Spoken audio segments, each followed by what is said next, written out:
aksidente at binawian ng buhay dito. At ito ang Halsema Highway na matatagpuan sa Cordillera Region.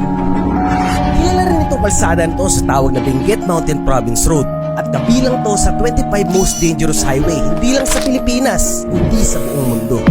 Landslide prone area kasi ang matatarik nito na highway. Ito rin ang nag-welcome sa amin habang dumadaan ang isang landslide.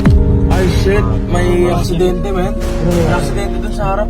Agara kami kagad na kay Marites kung ano ba yung kaganapan. Walang daan, tol. Punta kayo to lahat.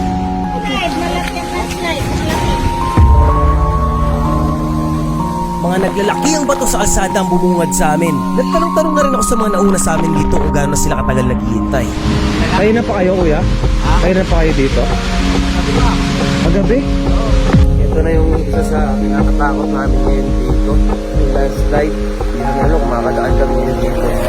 Kung galing ka ng Baguio, Halsema Highway ang gateway papunta ng Sagada. Doon kami sana papunta ngayon. At meron itong haba na 150 kilometers magmula Baguio hanggang Bontoc Mountain Province at taas na 7,400 feet above sea level. Pagmula sa pwesto namin, meron akong natanaw na malaking waterfalls. At feeling ko ito yung dumadaloy na tubig kung nasaan yung landslide na naabutan namin. Hindi ko maiwasan na mag-overthink habang nandito kami dahil nasa gilid ng kami ng bundok at may posibilidad na gumuho rin to anytime. Tinatanggal na? Oh, meron na yung ano ba? Makakadaan na tayo niyan? Oh, syempre. Ayun. Lapit na. Nung natanggal na lahat ng bato, umalis na rin kami kagad dahil papunta pa kami ng Sagada. Mga kuya, salamat po! Salamat. Malayo-layo pa dahil nasa bungad pa lang kami. Kaya for our safety, one like, one prayer. Kaya i-like mo na itong video dahil marami pang challenges ang nakabang sa amin dito sa Halsema Highway. Para mas doble ingat, mag-follow ka na rin. Love you. We're the best. Back to the video. Pati pag nakita ko falls, parang na-excite ako ngayon. Parang ngayon lang ako kinabahan pag nakita ng falls. Kasi nakita na natin yung bagsit ng falls din. Hindi mawala sa isip ko yung sinabi kanina ni Kuya na pwede mangyari to ulit sa iba pa namin dadaanan. Kuya, sa mga susunod niyan, safe naman na po. Lang natin alam. Ulan. Dahil sinasalubong namin ngayon yung bagyo na may kasamang malakas na ulan. Grabe, nakakayak din ito pag nanablog ko ito. Gato ko mga gano'n, pwede.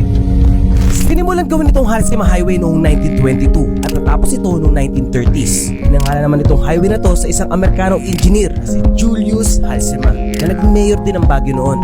Doon pa man ay accident prone area na to, lalo na sa mga hindi sanay dumaan dito. Katulad namin, gawa na rin siguro ito ng mga palikuli-ko na daan, tatarik na bangin, mabago-bago na klima, at kadalasan nagsisiro visibility ang buong kalsada, gawa ng fog. So, kailangan natin umatras dahil may kasalubong. Two-way naman itong kalsada, pero sa patuloy pa rin na road widening project dito, nagiging one-way siya dahil sa mga nakahambalang na lupa at mga materyales nila. Sa part na to, medyo nanginig talaga yung yagbols ko dahil magkamali na kami ng atras, paniguradong bangin yung paglalaglagan namin. Nawi sa trahedya, dapat sana'y masayang bakasyon ng ilang turista sa Mountain Province nang mahulog sa bangin ang sinakyan nilang bus. Ito yung malagim na aksidente na nangyari noong 2014 sa Bontoc Mountain Province na ikinamatay rin ang sikat na komedyante na si Tado, pati na rin ang 30 na pasahero nito. At ang mas creepy part, video pa ito ng isang biktima bago siya binawian ng buhay. Welcome to Sagada Mountain Province! Isang pala